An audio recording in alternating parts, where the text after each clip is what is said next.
하나님 말씀 받도록 하겠습니다. 신약성경 누가복음 10장 38절로 42절에 있는 말씀까지 함께 받도록 하겠습니다. 하나님의 말씀 신약성경 누가복음 10장 38절로 42절 말씀까지 우리 한 목소리로 함께 받도록 하겠습니다. 그들이 길 갈 때에 예수께서 한 마을에 들어가심에 마르다라 이름하는 한 여자가 자기 집으로 영접하더라. 그에게 마리아라 하는 동생이 있어 주의 발치에 앉아 그의 말씀을 듣더니 마르다는 준비하는 일이 많아 마음이 분주한지라. 예수께 나아가 이르되 주여 내 동생이 나 혼자 일하게 두는 것을 생각하지 아니하시나이까. 그를 명하사 나를 도와주라 하소서. 주께서 대답하여 이르시되 마르다야 마르다야 내가 많은 일로 염려하고 근심하나 몇 가지만 하든지 혹은 한 가지만이라도 족하니라. 마리아는 이 좋은 편을 택하였으니 빼앗기지 아니하리라 하시니라. 아멘. 이 시간 호산나 찬양대가 하나님께 찬양 드리신 후에 담임 목사님 나오셔서 마리아 교회, 마르다 교회라는 제목으로 생명의 말씀 주시겠습니다.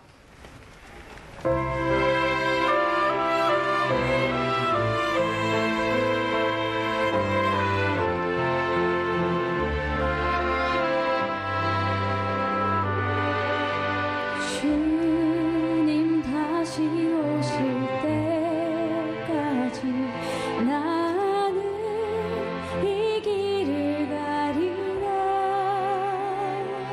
좁은 문 좁은 길 나의 십자가 지고 나의 가는 이 길 끝에서 나는 주님을 보리라. 영광의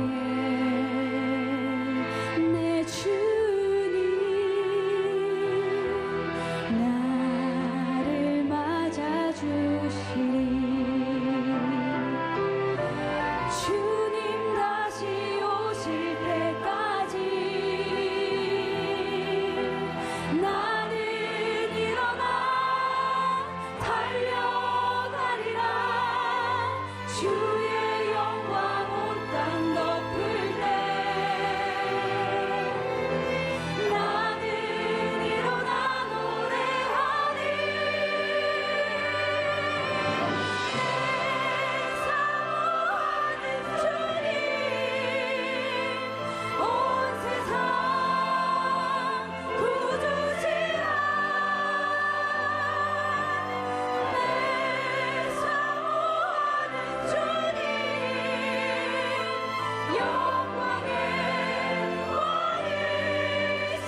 할렐루야.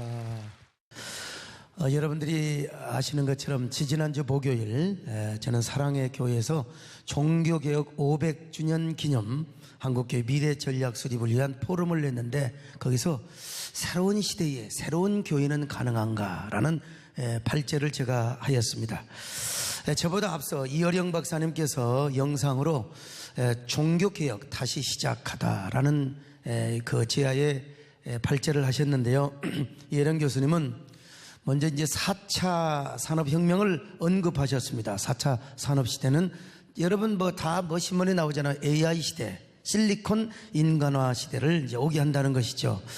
실리콘 인간은 우리보다 훨씬 초지능과 초능력을 가짐으로써 그들의 의사와 결정이 미래 사회를 이룬다는 겁니다. 면접도, 진료도, 모든 예측도 바로 이 실리콘 인간은 가능해요. 이 뇌에다가 모든 빅데이터를 다 이렇게 저장을 해놓으니까. 그러니까 어느 면에서 보면은 미래는 종교성이 약하게 될 수도 있다는 것입니다. 지금까지 우리 인간은 생로병사에 시달려서 인간의 한계를 아니까 하나님 앞에서 절대자인 하나님 앞에 무릎 꿇고 기도하고 의지를 해왔어요. 근데 미래에는 인간보다 훨씬 똑똑하고 인간이 예측할 수 없는 미래까지도 예측을 해줄 수 있는 이 빅데이터 인간이 옆에 있으니까 이제는 하나님을 의지할 필요가 없다는 겁니다. 진료도 하고 어지간하면 이제 150세 200세 그렇게 살아가니까. 그러니까 이제 종교성 신심이 사라지기 때문에 이제 교회는 존재하기가 힘들다, 교회는 살아남기가 힘들다는 겁니다. 여러분 생각해 보십시오. 지난번에 우리 송장로님 얘기하신 것처럼 정말 실리콘 인간이 너무나 멋있는 여자가 마누라하고 완전 차별화가 되는 거예요. 마누라는 잔소리하지 그냥 이러지 저러지. 근데 실리콘 인간은 이쁘고 그냥 얼마나 아름다운 여자가 그냥 다가와서 주인님 안녕하세요 하니까 이게 이제 뿅 가게 되는 거지요. 어떤 남자가 맨날 스마트폰만 만지고 있길래 여자가 그냥 잔소리를 했대요. 여보, 뭔 그렇게 스마트폰에 빠져 있느냐고. 차라리 내가 스마트폰이면 좋겠다. 항상 나를 만지작거리고 나를 사랑해주고 손 안에 있어서. 또 남자가 그러더래요. 정말 나도 좋겠다. 스마트폰 같으면 내가 2, 3년마다 한 번씩 바꾸니까 얼마나 좋겠나. 자, 이런 측면에서 볼 때는 미래교회는 살아남기가 힘들다는 거지요. 국민소득 2만 불이 넘고 3만 불이 넘으면 반드시 종교성이 사라지게 됩니다. 이제 북유럽 사람들을 보십시오. 그래서 이제 스칸디 스타일이라는 말이 나오는 거지요. 하물며 초지능과 초능력을 가진 실리콘 인간이 모든 걸 다 해줘요. 그러니까 이제 교회가 살아남기가 힘든 면이 있다. 그러나 이어령 교수님은 또 다른 측면을 또 이렇게 이야기한 겁니다. 실리콘 인간은 아무리 초지능과 초능력을 가지고 있다 하더라도 생명이 없다는 것입니다. 영혼이 없어요. 먹지도 못하고 소화도 못하고 배설하지도 못하고 소위 말하면 오줌도 똥도 못 싸고 인간 기계 짝퉁 인간에 불과하다는 거예요. 생명이라면 당연히 사랑하고 정서적 기능을 하고 생식도 하고 영혼을 사모하는 생의 의지도 있어야 하는데 이 실리콘 인간에게는 이런 것이 없다는 겁니다. 인공지능은 결국은 짝퉁 인간에 불과하기 때문입니다. 자, 이렇게 실리콘 인간에게는 생명이 없을 뿐만 아니라 그 안에 하나님의 형상이 없으니까, 그러므로 미래 시대는 이런 시대가 올수록 생명 자본 시대가 온다는 겁니다. 생명이 자본이라는 거죠. 이렇게 인공지능 시대가 생명화 시대로 흘러간다면 당연히 어쩌면 또 미래 시대는 종교의 시대가 올지도 모른다는 것입니다. 교회가 제 역할만 해주면 오히려 새로운 교회의 희망을 맞이할 수 있다는 위기가 오히려 도리어 이제 기회가 될 수 있다는 것이죠. 자, 그러면 교회의 제 역할은 무엇인가? 생명을 자본으로 삼아야 한다는 것입니다. 금융 자본도 중요하고 정보 자본도 중요하고 소통 자본도 중요하지만 교회는 생명이 자본이다. 인공지능이 할 수 없는 분야가 무엇이냐? 예술과 종교 영예라는 거 다 아시잖아요. 아무리 인공지능이라 하더라도 여러분, 여기 소목사 흉내는 혹시 목소리 흉내는 낼지 모르지만 소목사의 감성과 영성을 따라올 수가 없는 겁니다. 따라서 미래 시대는 생명 자본 시대라는 거예요. 그러니까 교회가 바로 이런 생명 자본을 가지고 있으면 여전히 사람들이 교회로 올 수밖에 없다는 겁니다. 더구나 교회는 죄 문제와 죽음의 문제를 해결해주는 예수 그리스도의 복음을 가지고 있어요.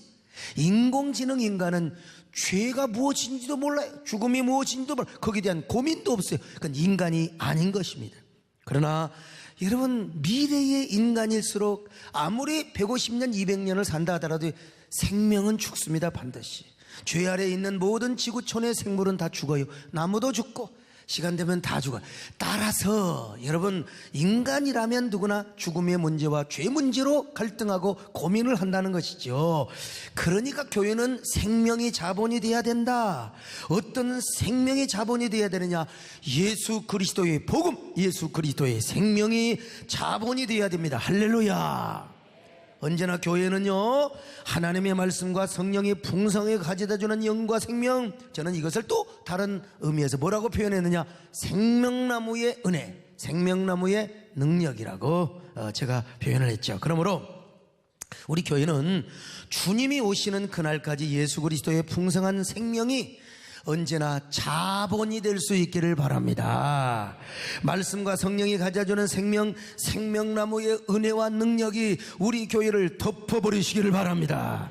아니, 그 생명의 은혜와 능력이 여러분 속에서 막 철철 넘쳐오르시기를 주님의 이름으로 축원합니다. 나의 구원, 나의 생명이신 예수, 당신은 나의 생명, 나의 사랑과 나의 소망이신 예수님이십니다. 나의 사랑, 나의 소망이신 예수, 당신은 나의 생명나무. 할렐루야. 할렐루야. 에덴 동산 중앙에 생명 말씀을 맺으며 그 푸르름을 가득했던 생명나무는 바로 예수 그리스도라는 사실. 생명나무 원망과 불평을 하지 않으며 아멘과 순종으로 생명나무 붙잡고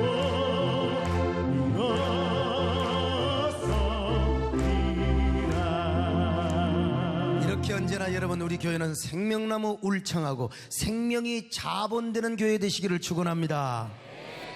그런데 아무리 이런 교회라 할지라도 이어령 박사님이 의하면 교회는 두 가지 모습이 있다는 것입니다. 하나는 마리아 교회의 모습이고 또 하나는 마르다 교회의 모습이라는 거예요. 뭐 교회가 두 개가 있다는 건 아니고 그런 요소가 있다는 것입니다. 예수님께서 베다니에 있는 마리아와 마르다의 집을 방문하셨는데 그 모습이 교회라는 거예요. 그 모습이 교회라는 거예요. 근데 자, 그 교회는 두 가지 모습으로 비춰지는 거예요. 마르다는 열심히 예수님을 대접하지요. 예수님이 말씀하시는 자리, 식사하실 자리, 심지어는 피곤하셔서 조금 한숨 주무실 자리라든지 쉬실 자리까지 만들어 드립니다. 그래서 마르다가 마련한 공간에서 예수님은 말씀도 하셨고 식사도 하셨고 어쩌면 아마 주무시고 가셨을지도 모른다는 거예요. 반면에 마리아는 아무것도 안 합니다. 그저 말씀만 삼하고 아멘 아멘 하고 말씀만 듣습니다. 그런데 바로 이 모습이 이어령 박사님께서는 오늘날 일반적인 바로 말씀을 듣는 교회의 모습이라는 거죠. 본질적인 모습. 마리아는 예수님을 어떻게 영접하고 어떻게 공간을 만들어서 하나님과 접속하느냐, 이런 고민, 이런 거 별로 안 했다는 겁니다. 그저 말씀만 삼하고 말씀만 들었습니다. 아멘 아멘 하고, 이게 이제 평신도의 모습이죠. 그러나 마르다는 예수님이 말씀하시도록 자리도 만들어야 하고 식사 준비도 하고 상을 차리며 식사하실 공간과 주무실 자리, 공간을 준비하셨다는 거예요. 근데 이 모습도 교회의 한 부분이라는 것입니다. 소위 마르다 교회라고 그분에 의하면 그렇게 표현을 해요. 여러분, 어떤 것이 중요할까요? 둘 다 중요하지만 우선순위는 말씀을 듣는 것입니다. 은혜를 받는 것입니다. 그러니까 마리아는 본질이지요.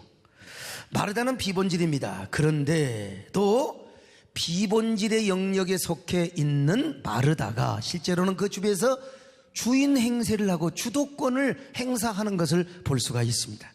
이 모습이 또 오늘 현실의 교회의 모습이기도 한다는 것입니다. 오늘 그렇지 않습니까? 교회는 말씀이 본질이고 말씀을 듣는 마리아의 모습도 중요하죠. 당연히 그것이 교회의 모습입니다. 근데 그 말씀을 듣고 성령의 역사가 나타나도록 하기 위하여 생명 공동체를 꾸려나가는 일도 필요하다는 겁니다. 즉 마리아 교회의 모습이, 마리아 교회의 요소가 존재하기 위해서는 바로 마르다적인 요소의 모습도 필요하다는 것이죠. 교회가 말씀 공동체입니다. 교회는 생명 공동체입니다. 조직 공동체이기 이전에, 운영 공동체이기 전에 교회는 말씀 생명 공동체, 예배 공동체입니다. 그러나 교회도 이런 디바인 엔티티, 신적인 속성, 영적인 속성이 있지만 그래도 사람들이 모인 곳이잖아요. 그래서 사람들이 전심으로 말씀을 듣고 그 은혜를 받도록 하는 마리아의 교회를 이루기 위해서 마르다는 살림살이도 필요하고 경영이나 매니지먼트 등이 필요하다는 것입니다. 그러다 보면 상대적으로 볼 때 뭐예요? 이 마르다의 영역에서는 빛과 그림자가 나타날 수 있다는 것입니다. 다시 말하면 보는 각도에 따라서 저 교회는 저렇게 운영을 해 말이야, 저 교회는 왜 저렇게 해 하고 비윤리적이고 또 비판을 받을 수도 있다는 것입니다. 그래서 그런 일로 주로 이제 내분을 겪습니다. 주로 그 목사가 왜 설교를 이따구로 하느냐, 기도가 왜 이러느냐, 예배가 이러느냐, 이런 일로 거의 싸우지 않습니다. 여러분, 교회는 재산 문제, 기득권 문제, 돈 문제, 운영 문제 가지고 싸우잖아요. 마르다의 표현으로 한다면 잘하려고 미리서 준비해 놓은 음식도 상할 수도 있고, 많이 준비하려다 보니까 부정한 방법으로 만들 수도 있겠죠. 예컨대 급하게 불러온 일꾼이 좀 시체를 봤다든지 이스라엘의 율법에 의하면 부정한 사람이 될 수도 있고, 음식 재료가 좀 요즘 같으면 계란도, 살충제 없는 계란도 많이 있잖아요. 시중에 왜 살충제에 섞여 있는 그 계란 먹고 지금 졸고 있는 사람도 있어요. 그 음식 재료가 부정한 모습, 부정한 음식 재료를 가지고 예수님을 대접할 수도 있다. 그걸 가지고 이제 왜 예수님 대접하는데 살충제 계란을 썼느냐, 이러고 저러고 이제 비판을 할 수 있다는 겁니다. 오늘날도 마르다 역할을 하는 분들은 주로 어떤 사람입니까? 설교를 하는 담임 목사는 마리아가 우선이죠. 여러분도 제가 항상 마리아처럼 은혜 받으라고 하잖아요. 말씀부터 들으라고. 그런데 담임 목사가 설교만 합니까? 교회도 운영을 해야지요. 또 우리 장로님들과 당회도 해야죠. 장로님들과 함께 교회를 운영하고 경영해가요. 또 우리 중직자들 예배만 드립니까? 주일학교, 성가대, 성가대만 노래만 합니까? 다 회비 걷고 자기들끼리 다 또 거기가 교회야.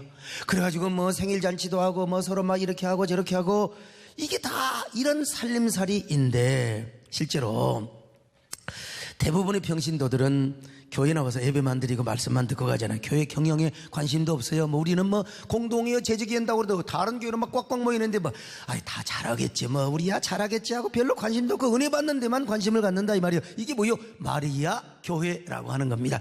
그만큼 우리 교회가 본질이 강하다는 것이죠. 그러나 중직자들은 말씀도 듣고 은혜도 받지만 교회가 잘 돌아가고 진정한 말씀 공동체, 생명 공동체를 유지하기 위해서는 살림도 해요. 그리고 교회 운영도 합니다.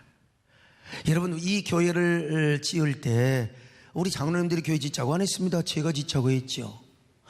그러니까 이제 장로님들이 또 따라온 거지. 맞다고 목사님 말씀이 맞다고. 여러분, 우리 영상에 지금 어떤 분 오셔가지고 한 2억이면 된다고. 여러분, 저 영상에 우리 이번에 영상실을 싹 바꾸는데 20억이 넘었어요. 누가 우리 교인들 가운데 목사님 영상이 좀 후지니까 꼭 대한뉴스 같으니까 좀 새로 HD로 갈자.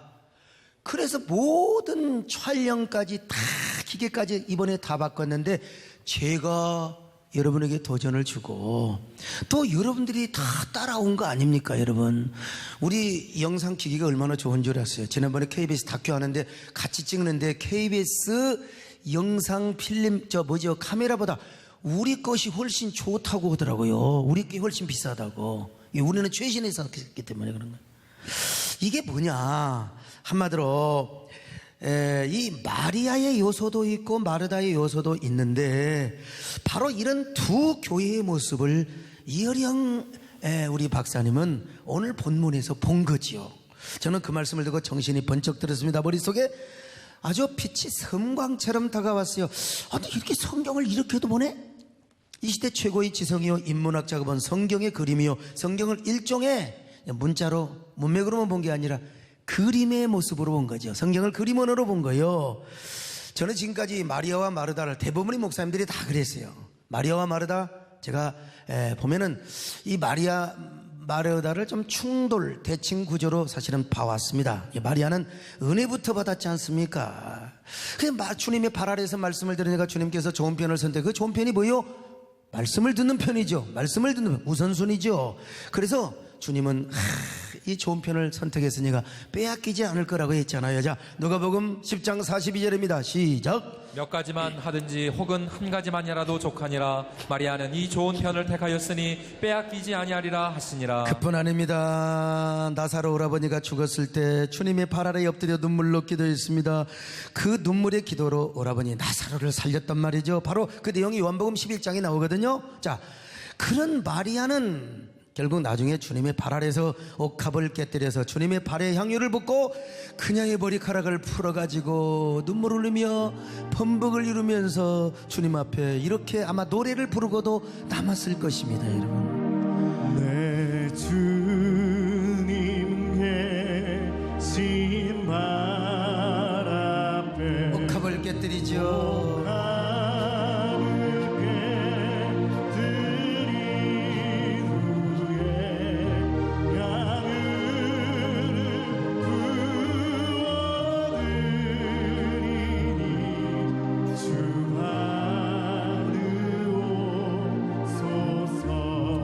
내 모습 이대로 주님 받아주시기를 원합니다. 주여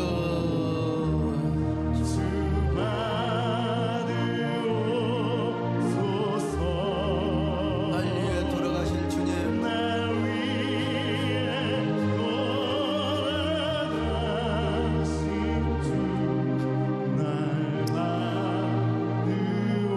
요한복음 12장 3절입니다. 한번 확인해 볼까요? 시작. 마리아는 지극히 비싼 향유 곧 순전한 나드 한 근을 가져다가 예수의 발에 붓고 자기 머리털로 그의 발을 닦으니 향유 냄새가 집에 가득하더라. 아멘. 여러분 보세요. 나들을 가져다가 옥합을 깨뜨려 발에 붓고 자기 머리털로, 그때 여러분 눈물이 안 났겠습니까? 여러분 어떤 사람은요, 뭐 마리아는 뭐 관계 중심이고 또 마르다는 일 중심이고 뭐 어떤 측면에서는 일리가 있죠. 여러분 마리아는 말씀만 들은 게 아니에요. 결정적인 경우에 마르다가 흉내도 못하는 기가 막힌 헌신을 했어요. 얼마나 주님이 감동을 받으셨으면 이렇게 말씀을 하셨겠어요? 온 천하에 복음이 전파되는 곳마다 이 여자의 행한 일도 말하여 저를 기억하여야 하리라.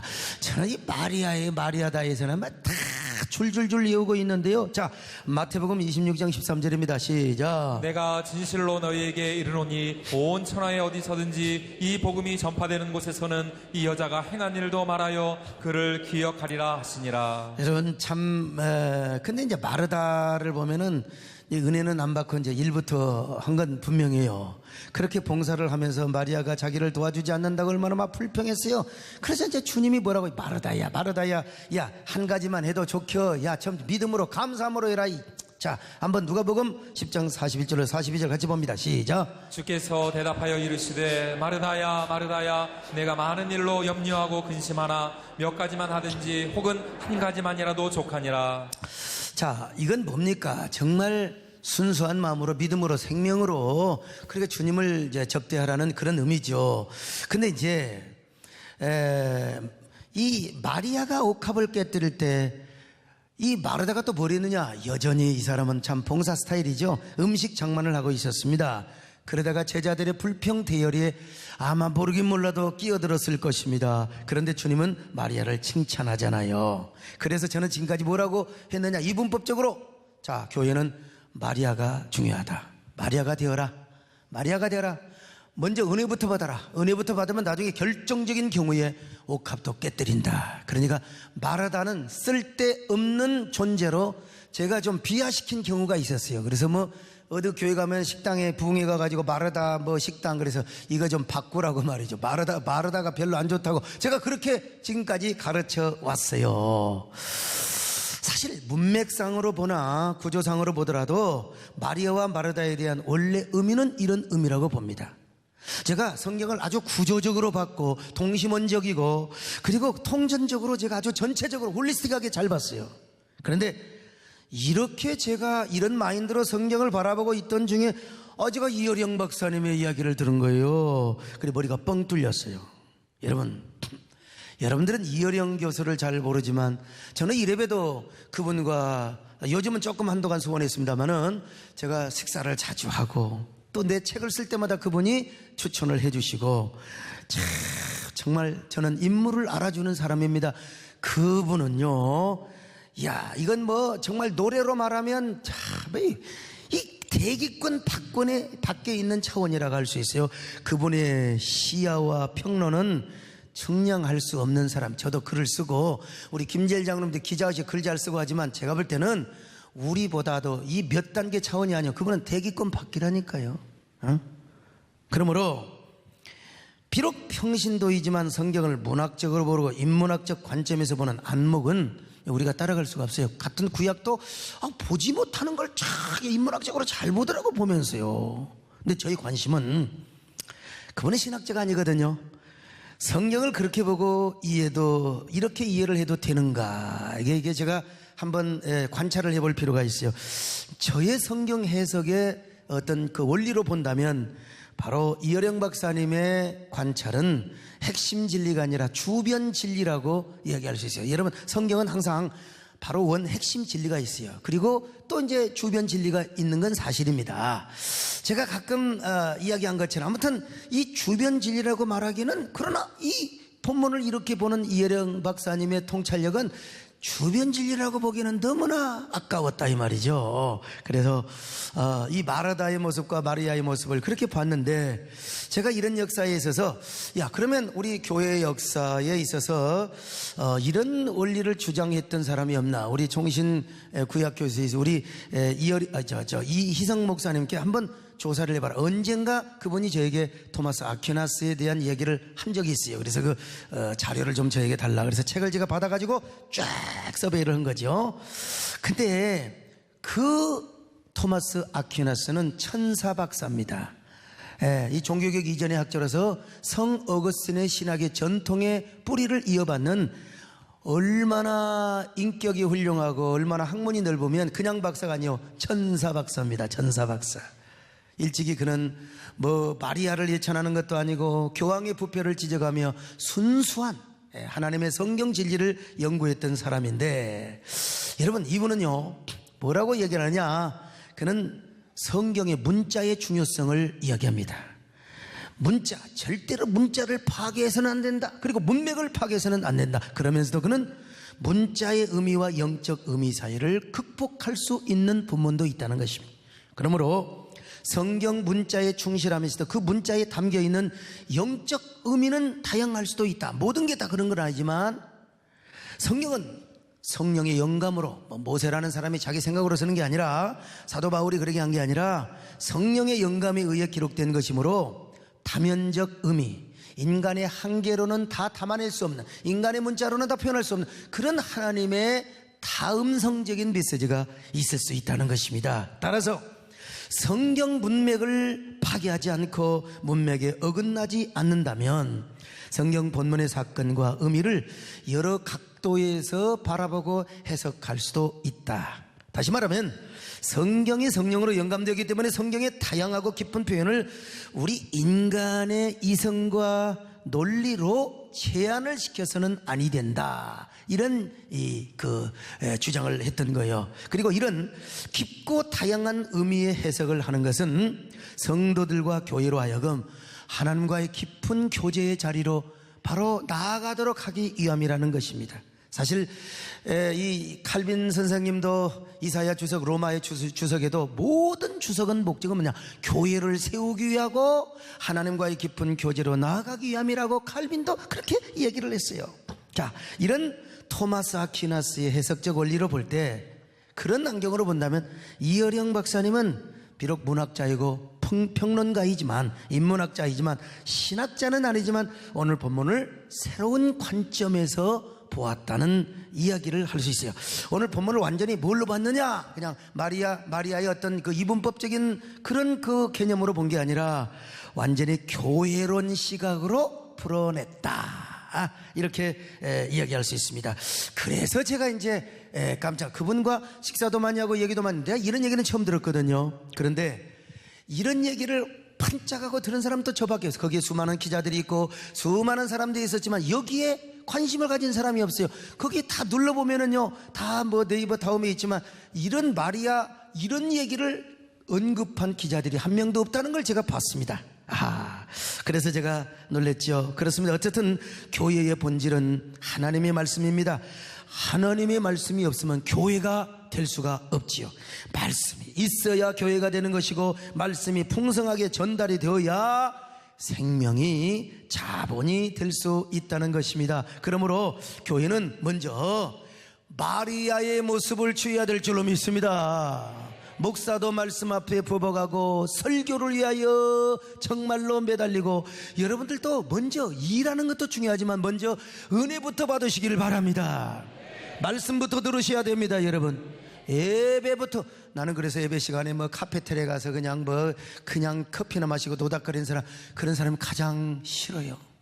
예배를 잘 드려야 됩니다. 할렐루야. 예배 우리 말씀을 잘 드려야 됩니다. 여러분요, 너무 교회가 마르다 구실만 하려고 하면은 싸운다니까요. 지고받고 싸워요. 말씀이 없어져요. 생명이 없어져요. 그런데 말씀의 공동체이면서 그러면서도 또 무시할 수 없는 게 뭐요? 마르다의 역할이라는 겁니다. 말씀이 중요하고 생명이 중요하기 때문에 마르다처럼 예수님이 오시는 공간을 만들어요. 그리고 예수님이 또 말씀하시고 예수님이 다 이렇게 개입하시는 그 자리를 만들어 드리는 이런 살림살이, 그걸 위해서 살림살이 하는 것도 필요하다는 거예요. 그래서 수많은 사람들에게 말씀을 전파하고 먹일 공간인 예배당을 그래서 지은 거예요. 여러분, 그래서 좋은 음향을 갖고 제가 성대 수술을 한 지 얼마 안 돼서 지금 이렇게 마이크를 틀고 좋은 마이크니까 이렇게 하는 거지, 뭐 옛날에 새마을 음향 가지고 제가 어떻게 설교를 하겠습니까?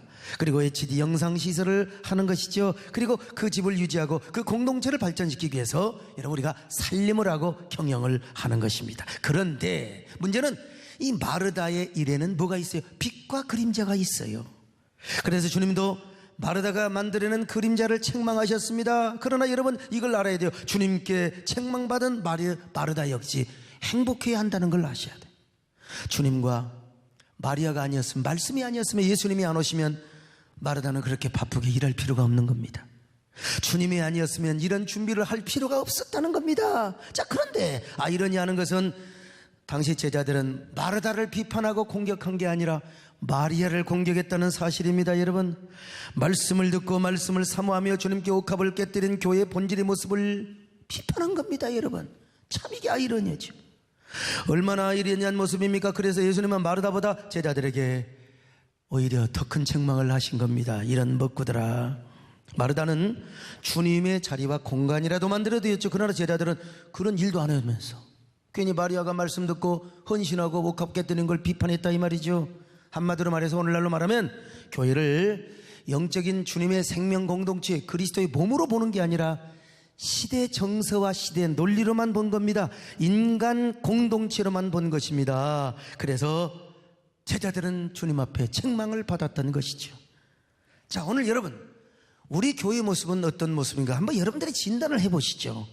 마리아의 모습이 강한가? 마르다의 모습이 강한가? 나는 내가 볼 때는 우리 교회는 마리아의 성향이 강한 교회라고 저는 믿습니다. 왜냐, 저의 목회 철학 자체가 신정주의입니다. 그리고 또 생명나무 목회가 아닙니까? 그래서 중직자들이 항상 당부드리는 게 말씀부터 들으라, 말씀부터 들으라. 뭐 어쩔 수 없이 주차장 봉사, 그래도 주차장 봉사원들이 지금 껌 씹고 놀고 있는 게 아니에요. 지금 지하실에서, 통합관지실에서 거기 지금 비디오가 있습니다. 다 그분들이 말씀을 듣고 예배를 동참하고 있는 것입니다, 여러분. 그러나 우리 교회가 아무리 신정주의 교회를 이루고 생명나무 교회를 이룬다 할지라도 사람이 모인 것입니다. 그래서 어쩔 수 없이 우리 교회도 최소한의 마르다가 필요할 수밖에 없어요. 마르다의 봉사, 마르다의 운영, 마르다의 매니지먼트가 필요한 거예요. 그런데 여기서 빛과 그림자가 생겨요. 운영이나 경영 관리는 진리가 아니기 때문에 보는 사람의 관점에 따라서 이게 음과 양으로 볼 수가 있는 거예요. 그럼에도 불구하고 우리가 알아야 할 사실이 있다는 것이죠. 여러분, 마르다 교회 요소는 자기 자신을 위해 존재한 것이 아닙니다. 마르다 교회, 아니 마리아 교회, 즉 주님의 몸된 교회, 말씀과 성령, 본질을 위해서 존재한다는 겁니다. 본질은 마리아고 마르다는 마리아 교회를 서빙하고 세우기 위해서 존재하는데, 이걸 도표로 한번 보십시다. 여러분, 마리아 교회 요소요, 이건 뭡니까? 말씀, 성령, 그리고 은혜지요. 근데 마르다 교회 요소는 언제나 살림을 하고 경영을 하고 매니지먼트를 해요. 그런데 이 매니지먼트, 경영은 뭘 위해서 있느냐? 말씀이 말씀되게 하고 성령이 성령되게 하고 주님이 왕노릇하는 그런 교회, 은혜 충만한 교회를 위해서 서빙하고 순종하고 헌신한다는 겁니다. 여러분, 그러므로 우리 모든 교인들은 먼저 우리 중직자들, 저부터도 마리아 쪽에 서시기를 축원합니다. 은혜 받는 일에 절대로 서시기를 축원합니다. 그리고 마르다 역할을 하는 중직자들은 주인 노릇하면 안 돼요. 절대로. 여러분, 왜 불평합니까? 자기 마음대로 안 돼. 자기가 왕 노릇하고 자기가 주권자 노릇을 못하니까 불평하는 거지요. 자기 멋대로 안 되니까. 여러분, 우리는 종입니다. 주님의 종이요. 저도 종이고, 여기 졸고 있는 사람도 종이고, 살충제 계란 먹은 사람도 종이고, 어쨌든 주님 앞에 나온 사람은 다 종입니다. 여러분, 모습입니다. 여러분요, 그냥 모습이 아니라 짠모습이 아니라 상모습이요. 상모습. 자, 옆 사람하고 다 눈을 뜨시고 이렇게 인사. 어쩌면 그렇게 상모습처럼 생기셨습니까? 난 살충제도 안 먹었는데 졸리네, 이런 사람 빨리 병원에 가세요. 이게 지금 천국 갈 날이 가까워서 그런 겁니다. 여러분, 잘 봐야 돼요. 우리는 교회를 이분법적으로 봐서는 안 돼요. 사람이 하는 일에는 반드시 빛과 그림자가 있다고 그랬잖아요. 그러나 본질을 위해서 하고 주님의 교회를 잘 섬기려고 하다가 어쩔 수 없이 생긴 그림자가 있을 수 있고, 잘하려고 했어요. 잘하려고. 근데 그림자, 그 그림자는 이해를 해야 돼. 그 그림자는 분명히 이해를 할 뿐만 아니라 오히려 내가 그 그림자를 나의 옷자락으로 덮어버리는 아량, 이런 배려심이 필요하다는 거예요. 사실 그것에 대한 책망은 주님만이 알 수 있어요. 사실은 사람은 함부로 판단하기 힘들합니다. 근데 오늘날은 보면요, 이 시대는 얼마나 개혁과 정의의 이름으로 공격하고 흠집내고, 그냥 어쩌면 못 잡아먹어서 안달부달이라 이 말이요. 천리만은 천리를 뛰도록 나지 왜 천리만을 부러뜨리고 다리를 분질러뜨리고 그냥 살충제를 먹이고 난리냐 이 말이요. 전부 이분법적으로만 보고 선하게 논리로만 보니까 그렇다 이 말이에요. 남에게 정죄와 비난의 후레쉬를 비추면서 얼마나 공격을 하고 허물을 드러내고 막 얼마나 실수를 들춥니까? 그것은 뭐요? 겉으로는 정의이지만 때 묻은 정의요. 개혁을 앞세우지만 그것은 뭡니까? 한마디로 다 그 바벨탑의 욕망, 이 죄성의 욕망이 그 안에서 꿈틀거리는 겁니다. 참, 그러니까 사탄의 놀이개가 되고 사탄의 종이 된단 말이죠. 근데 자기는 사탄의 종이 되면서도 내가 무슨 일을 하고 있는지 몰라. 나는 오늘 이 시대의 정의의 투사고 개혁의 투사고 말이죠. 여러분, 얼마나 주님 보시기에 안타까운 모습이겠습니까? 물론 의도적으로 부정을 저지른다, 의도적으로 욕망과 사익을 위해서 부정을 저지른다, 그래가지고 막 그냥 비자금을 만들고 그래가지고 말이요, 목사가 사유재산을, 이거는 반드시 개혁해야 됩니다. 이건 반드시 뜯어 고쳐야 돼요. 반드시 이거야말로 공격을 해야죠. 이거야말로 우리가 개혁을 해야죠. 그러나 여러분, 잘하려고 하다가 그림자가 생기는 거라면, 여러분, 교회가 아니면 누가 그것을 품을 수 있겠어요? 우리 예수 믿는 사람이 아니면 누가 그것을 여러분 품을 수 있겠습니까? 오늘 이 시대의 교회를 보세요. 본질적인 것 가지고 공격을 하고 개혁을 하자는 거야. 당연히 종교교회 500주년을 맞이해서 우리는 개혁이 무엇입니까? 뜯어 고치는 거예요. 무엇을 향해서? 성경을 향해서. 성경이 말씀하는 것과 맞지 않으면 교회는 끊임없이 개혁해야 되는 겁니다. 그러나 비본질적이고 상대성이 있는 것은 자기의 중심의 이분법을 가지고 자기 논리를 가지고 나오고 마음에 안 든다고 상대를 공격한다. 이거는 마르다와 마르다가 함께 싸우는 거죠. 여러분, 교회가 마리아와 마르다가 충돌할 때가 있어요. 그러나 마르다끼리 싸운다. 여러분, 이건 참 안 되죠. 마리아, 정말 좀 더 마리아다운 교회를 위해서 우리가 개혁하고 얼마나 좋은 겁니까? 그런데 마르다 일을 가지고 서로 마르다끼리 싸우고 박치고 서로, 이거는 흠집내고 이건 서로 망하는 멸망의 첩경으로 가는 것이라 이 말입니다. 사랑하는 여러분, 우리는 그러지 마시기를 바랍니다. 할렐루야. 서로가 냄새나고 부족한 연약한 사람인데 어쩔 겁니까? 남이 방구 끼면 나도 함께, 너만 끼냐 나도 끼자. 그런 사람도 대단하죠. 근데 향수도 한 번씩 뿌려주고, 이런 아름다운 인간의 참 향기가 있어야 되지 않겠습니까? 우리 모두 마르다의 요소는 본질인 마리아 교회를 섬기고 세우고 서포팅 해줘야 된다는 걸 꼭 기억하시고, 여러분 모두 은혜부터 받으시기를 바랍니다.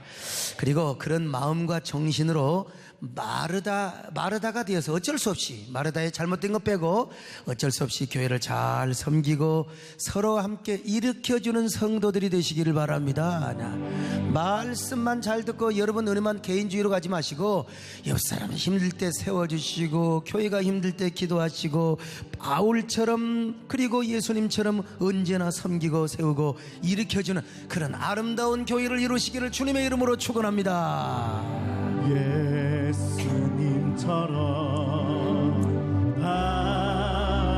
바울처럼 그렇게 살 순 없을까? 남을 위하여 당신들의 온몸을 온전히 버리셨던 것처럼 주의 사랑을 베푸는 사랑 한없이 그저 주를 사랑 그런 나를 주는 것보다 받는 것 더욱 좋아하니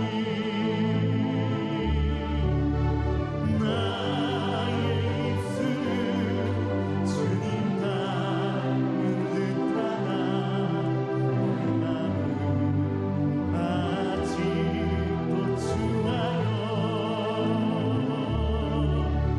받을 사랑만 회수하고 있으니 예수여 나를 도와주소서. 예수여 나를 도와주소서.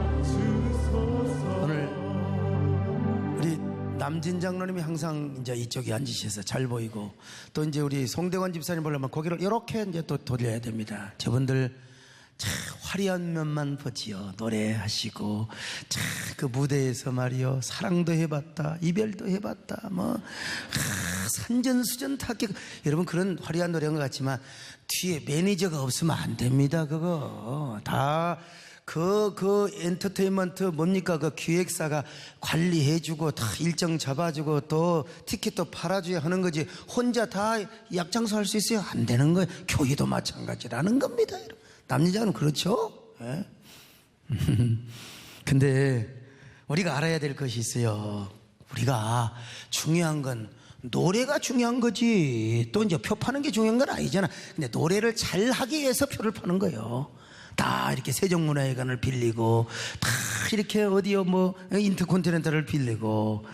그런데 교회가 그런 것처럼 정말 생명을 위하고 주님을 위하고 말씀을 위하고 본질을 위한 것이라면, 그리고 그 길이 그 사명이고 생명의 길을 위해서라면은, 여러분 우리는 1000사람이 앉아도 일어나야 할 때가 있고 1000사람이 일어서도 교회는 다시 앉아야 할 때가 있어요. 이게 뭐냐? 교회요. 왜? 교회는 세상의 지도자는 다 포퓰리즘을 따라가지만 교회는 누구를 따라갑니까?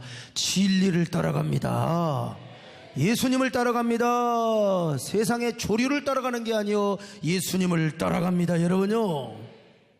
그러므로 이여령 박사님 표현대로 큰 나무에 나뭇 잎사귀 바람 불어서 몇 개 떨어질 수 있는 거요. 문제는 잎사귀가 다 떨어지면 뿌리에 병이 들어있는 거예요. 교회가 많다 보면 이런 교회 저런 교회 있을 수 있죠. 뭐 몇 개 잎사귀 떨어지는 거 있을 수 있어요. 제가 볼 때 한국교회는 뿌리는 건강해요. 뭐 나뭇 잎사귀 몇 개가 뭐 사람 보기에 그럴 수 있을지 모르겠지만, 그래서 이여령 박사님에 의하면 교회 바깥에서 교회를 어떻게 보느냐 중요하지요. 그러나 우리가 본질을 위해서, 주님의 진리를 붙잡고 말씀을 위해서 우리가 본질을 향한 마르다의 운영 그리고 살림살이, 그런 거 하다가 뭐 조금은 비판받을 수 있고 공격받을 수 있다. 그러나 그런 거는 신경 쓰지 말자. 만약에 마르다가 주인 노릇하고 마르다가 말이요 막 자기가 그냥 부정부패하고 그러면 우리가 큰일 나죠. 그 교회는 망하지요. 어차피 교회는 빛과 그림자가 함께 공존하는 교회지만, 그래도 우리는 최선을 다해서 투명하고 정직하고 본질을 위해서 섬기는 그런 교회가 될 때, 비록 이 땅에서 우리가 온전치는 않지만 주님 앞에 최선을 다하는 교회의 모습이요, 그리고 그런 교회는 세상에서 비난받을 수도 있고 또 시대의 조리와 역류할 수도 있지만 주님이 칭찬하는 교회요, 드디어 힘있는 교회요, 생명의 자본이 되는 그런 교회가 될 수 있다는 것입니다. 여러분, 이런 교회를 만들어가는 것이 우리의 행복이고 축복일 줄로 믿습니다.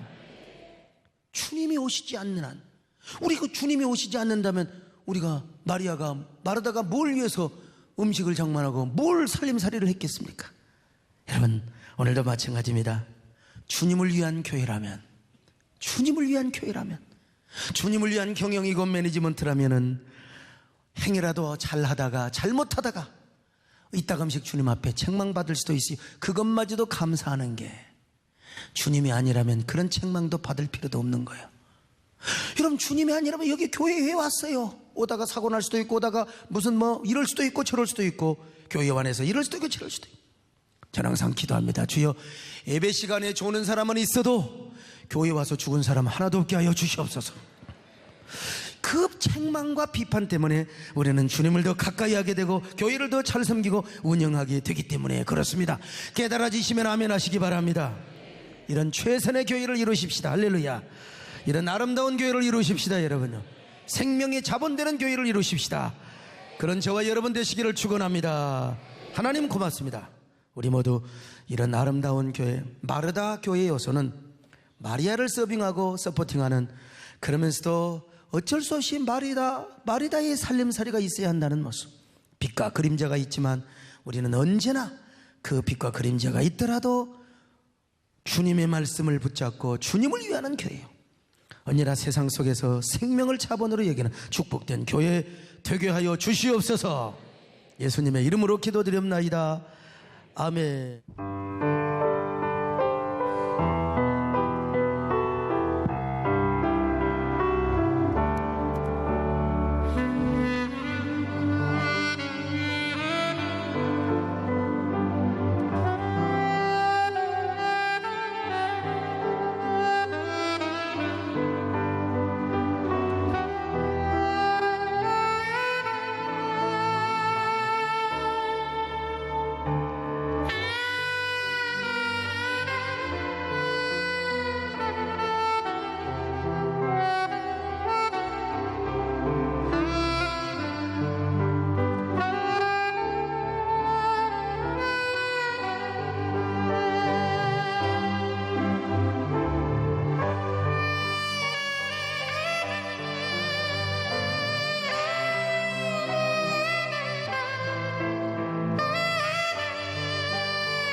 안녕하세요. 21교구 오정은 집사입니다. 지난 작년 여름 수련회가 시작되기 몇 주 전, 저는 수련회를 기대할 수 없었습니다. 왜냐하면 제 몸의 상태론 수련회 강행군을 버틸 수가 없었기 때문입니다. 지난 2012년 여름 유방암 진단을 받은 이후로 암은 다른 곳으로 여러 번 전이되었습니다. 오랜 투병 생활 끝에 제 육신은 쇠하여졌고 그렇기에 수련회를 참석하는 것은 무리였습니다. 하지만 주님은 저를 포기하지 않으셨습니다. 하나님께서는 먼저 기도로 강구해보라는 권면을 듣게 하셨고 기도 끝에 저는 신방을 받은 후 수련회비를 완납했습니다. 그렇게 수련회를 작정한 이후 제 머리에서 또 종양이 발견되었습니다. 그런데 제 마음은 오히려 평안했습니다. 몇 차례 위험한 고비를 넘기면서 주신 하나님을 향한 믿음이 있었기 때문입니다.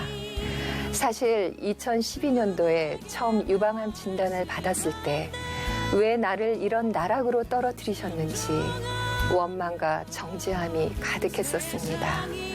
그러나 직접 암의 위치까지 알려주셨던 하나님의 손길을 깨닫고 즉시 모든 것을 회개하게 하셨고 그동안 제 삶이 얼마나 죄인된 삶인가를 깨닫게 하셨습니다.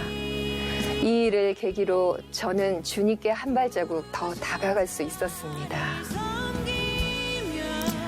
하지만 이후에는 남편에게 시련이 닥쳤습니다. 남편은 물질 문제로 칼날이를 걷는 심정으로 사는 것 같다고 고백할 정도로 힘든 시기였습니다. 그때 저는 처음으로 40일 작정 기도를 시작했고 하나님께서는 해결의 응답을 주셨습니다. 그리고 정말 말도 안 되는 방법으로 남편의 빚을 모두 갚아주시는 분을 만나게 하셨고 이 일을 계기로 믿지 않는 남편을 교회로 인도하셨습니다. 이후로 암이 다시 재발되고 전이되는 과정을 겪었을 때에도 하나님께서는 늘 저와 동행해 주셨습니다. 고난주간에 큰 수술을 받아야만 했을 때가 있었습니다. 머리에 나사못을 받고 깨어있는 상태로 꼼짝없이 8시간을 견뎌야만 했을 때 저를 붙들었던 것은 십자가에 달리신 예수님이셨습니다. 십자가의 고통에 비할 바가 아니라는 생각이 견딜 수 있는 힘을 줬고 오히려 이런 체험을 하게 하신 하나님께 감사할 수 있었습니다. 그리고 나날이 더해가는 고통의 상황 속에서 하나님은 저의 친구가 되어주셨고 위로자가 되어주셨습니다. 극심한 고통으로 몰핀까지 맞으면서 먹지도 자지도 못하는 상황 속에서도 저를 붙든 것은 사명이라는 단어였습니다. 하나님께서는 신음하는 중에서도 사명의 딸이 되게 해달라는 고백을 하게 하셨습니다. 주님은 이 광야의 길을 통해 저를 연단하셨고 완전한 신뢰로 하나님을 바라보게 하셨습니다. 그 신뢰가 있었기에 수련회를 코앞에 두고 올라서는 시술대에서도 저는 떨지 않았습니다. 오랜 시간이 걸린다던 시술은 1시간 만에 끝이 났습니다.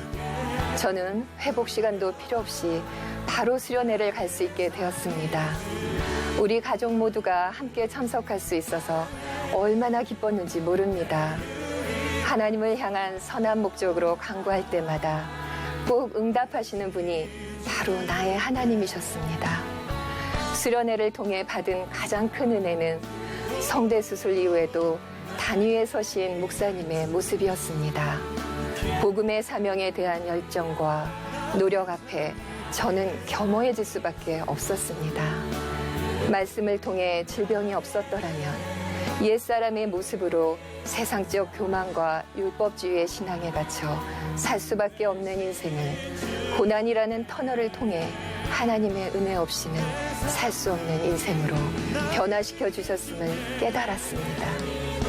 그리고 내게 주신 미술과 음악이라는 달란트로 하나님을 전하며 믿음의 열매를 거둘 수 있는 사명을 감당하는 삶을 살아가길 소망했습니다. 이제까지 호흡하며 살아온 것이 다 하나님의 은혜였음을, 그리고 살아도 죽어도 나의 생명은 하나님의 것임을 고백합니다.